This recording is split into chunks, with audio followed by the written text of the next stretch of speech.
Hello, everyone, and welcome to the Healthy Talks channel. I'm Emily, and I'm joined by Dr. Steven. Today, we're taking a closer look at breakfast. Do we really need it? Or has skipping breakfast become the new normal? It's the question of the century, isn't it? Or at least the question of the morning routine. It really is. I feel like we all grew up with that very specific wisdom just ingrained in us. hmm The old saying, eat breakfast like a king, lunch like a prince, and dinner like a pauper. I think that came from the nutritionist Adele Davis way back in the 1960s. Right. But if I look around my office or even at my own habits some weeks, modern life seems to have decided that eating like a king at 7 a.m. is just administratively impossible. It certainly feels that way. The cultural shift is, well, it's undeniable. Right. I was looking at the numbers and the research you shared, and while about 94% of adults in the UK technically eat breakfast, those numbers take a nosedive when you look at adolescents or, busy Yeah. professionals. It feels like for a massive chunk of the population, breakfast is just a double shot of espresso and a frantic commute. Which is understandable given the pace of modern life, but it raises a massive biological red flag. Oh. Our mission with this deep dive is to move past the marketing slogans. We've all heard, go to work on an egg, Of course. and actually look at the machinery. What happens inside the body when we fast for too long? Is skipping breakfast just a harmless time saver, or is it a metabolic mistake? So let's get into the definition first, because I think we take the word breakfast for granted. We treat it as just a time slot morning food. But the research highlights that the word itself is quite literal. It is. It is literally breaking the fast. You have to remember, even when you are sleeping, your body isn't off. It's in maintenance mode. Right. It's using energy for growth, for repair, for keeping your heart beating and your lungs inflating. By the time your alarm goes off, you've gone 10, maybe 12 hours without fuel. Your tank is essentially on fumes. So whether we feel hungry or not, biologically, we're waking up in a fasted state. Precisely. And this connects to a concept I found really fascinating in the literature, which is the idea of the circadian orchestra. I like this analogy, but I want to push back on it a little bit because plenty of people do intermittent fasting and say they feel great. So how does this orchestra work if some people seem fine without the conductor? That's a fair point. But think of your body's circadian rhythm, your internal clock, as that orchestra. Yeah. Your brain is the conductor waving the baton to keep everyone in time. Okay. But every single organ, from your liver to your pancreas to your gut, has its own little clock, its own sheet of music. Okay, so the brain is trying to keep the liver and the pancreas sort of playing the same song at the same tempo. Exactly. And the research suggests that there are two main things that set the tempo for this orchestra. One is bright light exposure, sunlight. The other is food intake. Ah. So if you get up, see the light, but don't eat, you're sending conflicting signals. The conductor is saying, start the music. But the metabolic section is saying, wait, we don't have the fuel to play yet. So it creates a sort of biological dissonance. It does. It desynchronizes the clocks. Yeah. And this is where the stress response kicks in. The cortisol connection. Now, this is something I really want to understand. Because sometimes when I skip breakfast, I don't just feel hungry, I feel on edge, anxious almost. Is that all in my head? Not at all. That is physiological. Cortisol is our primary stress hormone. It naturally peaks in the morning. It's part of the waking up process to get you out of bed. But eating helps regulate that peak and bring it back down. Okay. If you stay fasted, you leave that cortisol elevated for longer. So by skipping the meal, I'm basically leaving the stress alarm ringing. That's a great way to put it. You are starting your day in a chemically stressed state. Mhm. And here's why that matters long term. If the fire alarm is always ringing, the fire department eventually stops taking it seriously. Right. Chronically elevated cortisol can lead to insulin resistance. Meaning my body stops processing sugar effectively. Correct. To Okay. get your tissues to respond well to food intake later in the day, they need an initial trigger. They need carbohydrates responding to insulin early in the day to, jumpstart the metabolism. Without that trigger, the system stays sluggish. Okay, that is a huge reframing. It's not just about filling the stomach, it's about flipping a metabolic switch. Exactly. But I want to play devil's advocate here regarding the food itself. Because for the person listening who thinks, okay, I'm busy, I'll just skip the meal and take a multivitamin with my coffee. Does it really matter if we get our nutrients from a plate of food at 8 a.m. versus a pill? The data suggests it matters immensely. This is the nutrient gap issue. The research we looked at, particularly from the Oxford Academic Review, was quite clear. Yeah. People who skip breakfast rarely make up the difference later in the day. But why? If I eat a super healthy dinner with a double portion of broccoli, doesn't that balance the ledger? You would think so. Yeah. But biologically and behaviorally, it rarely happens. Hmm. First, there's an absorption limit. Your body can only process so much at once. Hmm. But mostly, skippers tend to be deficient in specific things: calcium, iron, fiber, and vitamins B, A, and C. Hmm. These are nutrients abundant in typical breakfast foods: dairy, grains, fruits. If you miss that window, you simply don't get them. Fiber is a big one. It is incredibly hard to hit your fiber goals in just 2 meals a day unless you are eating an absurd amount of kale at lunch. Exactly. And a multivitamin can't replace the fiber matrix of whole food. Hmm. And beyond the vitamins, we have to talk about the brain. You mentioned feeling on edge, but what about brain fog? Oh, yeah. The 11 a.m. slump where you can't remember where you put your keys or what you're supposed to be typing. Oh, absolutely. I've been there. I assumed it was just lack of caffeine. It's usually a lack of glucose. Yeah. Your brain runs on glucose. By morning, your liver's glycogen stores, the stored energy, are depleted. If you don't refuel, your brain is essentially trying to run a marathon without water. We see this clearly in studies on school children. I remember seeing that in the notes. The impact on kids is pretty stark, right? It is. The research shows that children who eat breakfast have better memory recall, better attention spans, and even better school attendance. But it applies to adults, too. Mm. Without that refueling, cognitive function drops. You're working harder to achieve the same mental output. So we've got stress, we've got nutrient deficiencies, we've got brain fog. But this is where the research took a turn that I wasn't expecting. We found some side effects of skipping breakfast that seem, honestly, a little random. But I assume they are connected. They seem random, but they're all signals of systemic stress. Let's call them the silent signals. Okay, let's start with the one that might save someone's social life. Bad breath. How on earth does skipping toast cause halitosis? It's a mechanism of hygiene. When you eat, the physical act of chewing stimulates saliva production. Saliva is your mouth's natural cleaner. It washes away bacteria. Right. If you skip breakfast and fast until noon, your mouth stays dry. That bacteria have a party. That is disgusting. It is. Teens who skip are almost twice as likely to suffer from it. Okay, that's enough to convince me right there. But there was also a connection to hair loss. This one feels like a stretch. How does the scalp know I skipped oatmeal? It comes back to that budgeting idea we touched on with energy. If your body is chronologically low on protein and vitamins because you're missing a third of your meals, it has to prioritize. It acts like a CFO during a recession. It starts cutting costs. Exactly. It says, okay, we need to keep the heart pumping and the lungs breathing. Those are essential. Growing hair, that's a luxury department. So it cuts the funding.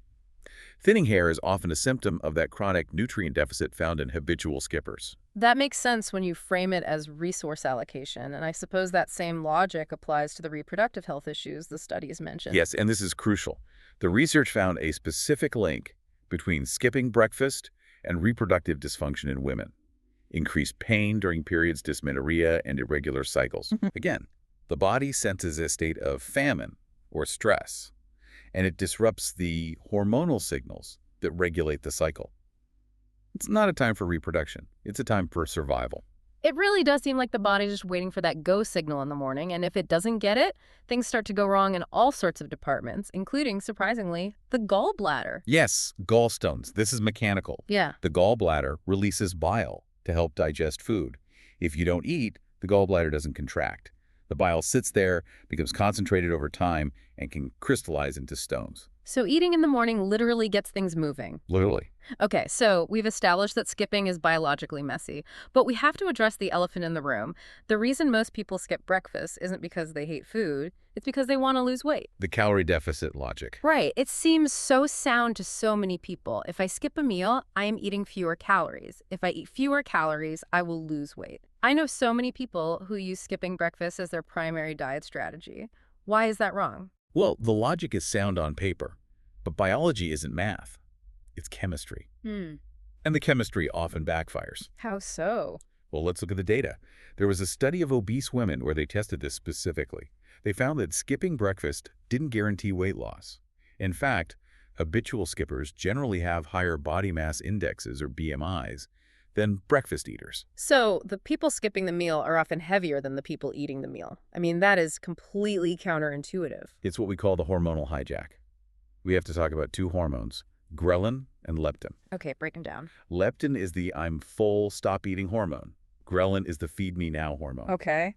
When you skip breakfast, your leptin levels drop and your ghrelin levels skyrocket. You are setting yourself up for a battle against your own biology later in the day. A battle I assume most of us lose. Almost always. And here's the kicker. When that hunger hits at 4 p.m., you don't crave broccoli or salad. You crave high sugar, high fat, energy-dense foods because your body thinks it's in a famine. You end up consuming more calories in that binge than you save by skipping breakfast. That explains the 4 p.m. donut run. But there is another mechanism you mentioned in the notes that I think is the real aha moment of this entire deep dive, the second meal effect. Yes, this is, in my opinion, the most critical concept to understand. Walk us through it. The second meal effect refers to how your first meal influences how your body handles the next meal. Okay. Let's take two people. Person A eats breakfast, person B skips.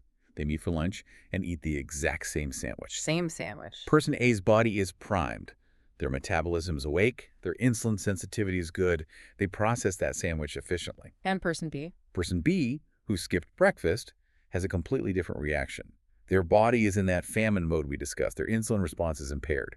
So from that same sandwich, they get a much higher blood sugar spike and a more aggressive fat storage response. Wait. So by skipping breakfast to be healthy, I'm actually making my lunch more toxic to my body.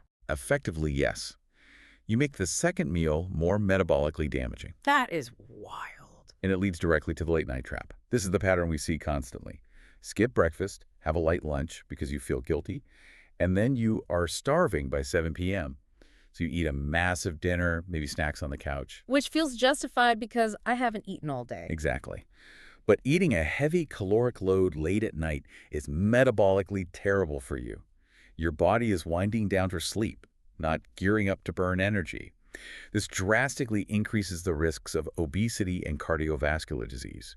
You're fueling up the car right before you park it in the garage for the night. That visual really sticks. So we've established that skipping is a bad idea.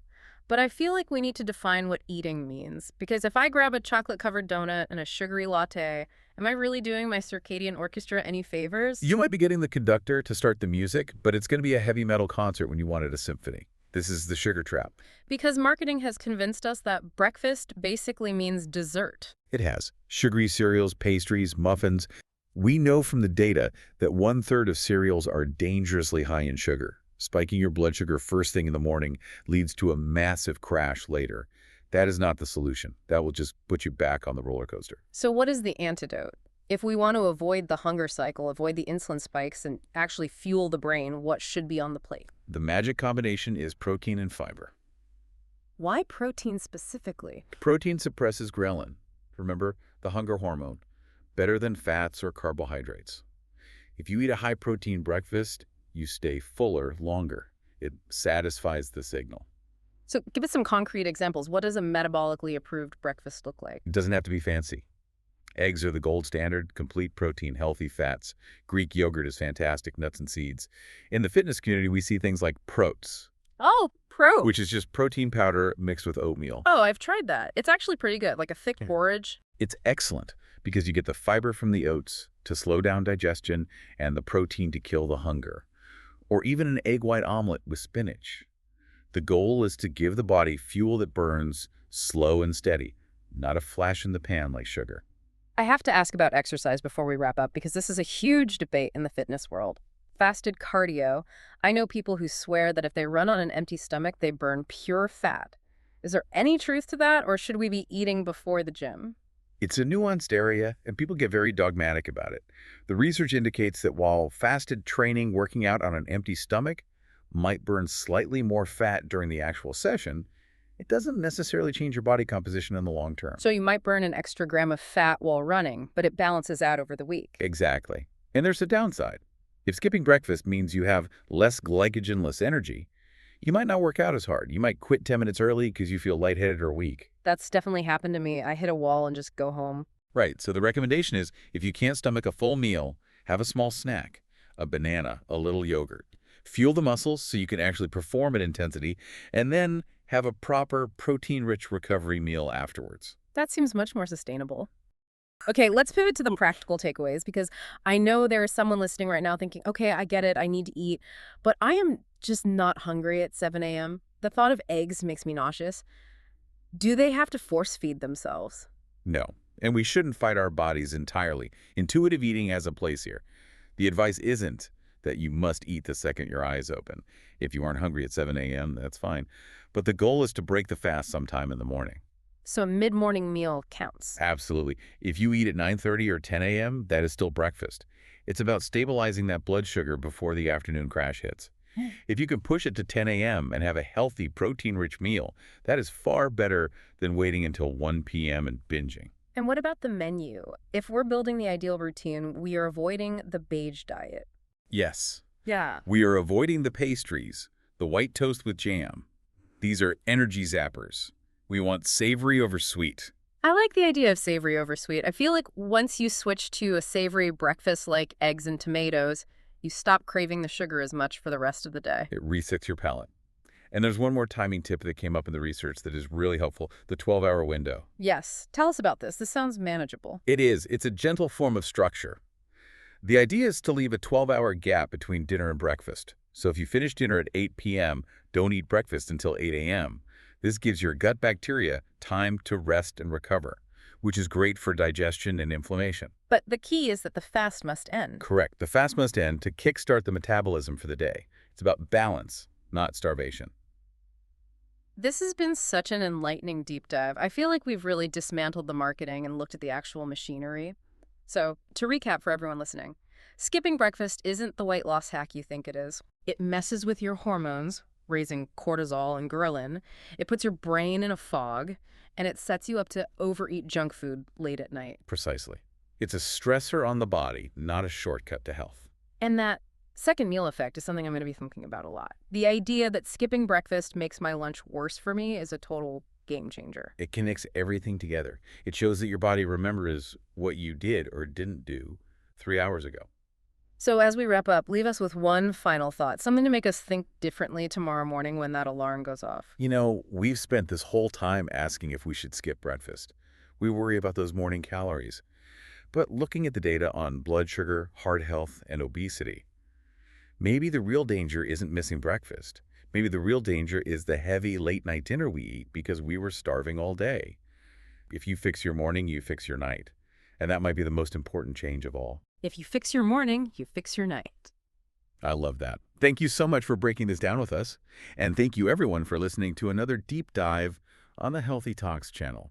We'll see you next time. Stay healthy, everyone.